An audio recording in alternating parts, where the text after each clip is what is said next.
রাতে তো বটেই, দিনের বেলাতেও বন্য হাতির এমন বিচরণ রীতিমতো আতঙ্ক তৈরি করেছে চট্টগ্রামের আনোয়ারা ও কর্ণফুলী উপজেলার মানুষের মাঝে।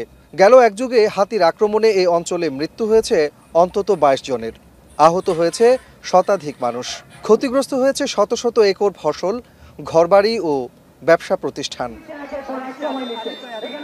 এ অঞ্চল থেকে হাতি চিরতরে সরিয়ে নেওয়ার দাবিতে বৃহস্পতিবার ভোর থেকে কোরিয়ান ইপিজেড মোড়ে আনোয়ারা বাঁশখালী সড়ক অবরোধ করে স্থানীয় জনতা। প্রায় 7 ঘন্টা সড়ক অবরোধে দুই পাশে আটকা পড়ে শত শত যানবাহন। দুর্ভোগে পড়েন ঈদে ঘরমুখো আনোয়ারা বাঁশখালী চন্দনাইশ পেকুয়ার যাত্রীরা। ভোগান্তিতে পড়েন কেপিজেড এর হাজার হাজার কর্মচারী। আমি ওনাদেরকে বলছিলাম, ওনারা আমাদের যাইতে দেয় নাই, বলছে যে কোনো গাড়ি যাওয়া হবে না। আমি 2 ঘন্টা ধরে আমরা অনেক এখান থেকে তো এখানে মানে শত শত গাড়ি এখানে মানে বন্দি করে রাখছে ওরা। আমরা 2 ঘন্টা ধরে এখানে বসে আছি। ভোগান্তি এড়ানোর জন্য আমরা শহরে গিয়ে বেরিয়েছি যে আমরা তাড়াতাড়ি যেতে পারি, কিন্তু এখানে তো এই 5:30 বাজে, যে 5:40 থেকে এখানে বসা, এখন প্রায় 8:30 বাজতেছে ওটা।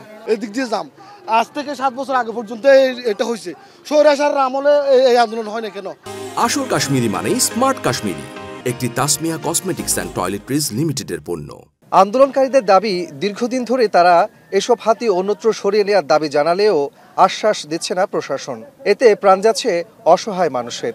এই এলাকা থেকে হাতি অপসারণ না হবে, যতদিন এই এলাকার মৃত্যু থামবে না, যতদিন আমার ভাইয়ের লাশ পড়া বন্ধ হবে না, যতদিন এখানে মানুষ পঙ্গু হওয়া, মানুষের ঘরবাড়ি ভেঙে ফেলা বন্ধ হবে না, ততদিন এই আন্দোলন চলবে। হাতিটাকে আমি দেখতে দেখতে আমি ফেরি ভালো করে গাইতে পারি নাই, মানে কারো ঘরে যাচ্ছে, কোন দিকে যাচ্ছে, একটু সবাইকে সতর্ক করে যাওয়ার জন্য।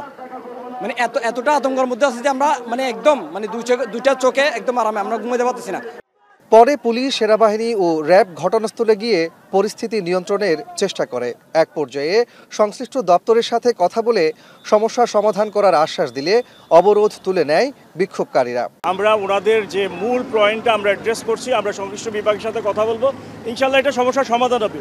সমস্যা যেহেতু আছে সেটার সমাধান তো আছেই, তারপরে আমরা সব সংস্থা মিলে কথা বলে এটা আমরা শেষ করব, এই ব্যাপারে ওদেরকে আশ্বস্ত করেছি, ওনারা আশ্বস্ত হয়েছে। একই দাবিতে গেল শনিবার 6 ঘন্টার সড়ক অবরোধ করে স্থানীয়রা। হাতি ও মানুষের এই দ্বন্দ্ব নিরসনে প্রশাসনের কার্যকরী কোনো পদক্ষেপ না থাকায় ক্ষুব্ধ দক্ষিণ চট্টগ্রামের মানুষ। কাজী মাহফুজ, এখন, চট্টগ্রাম।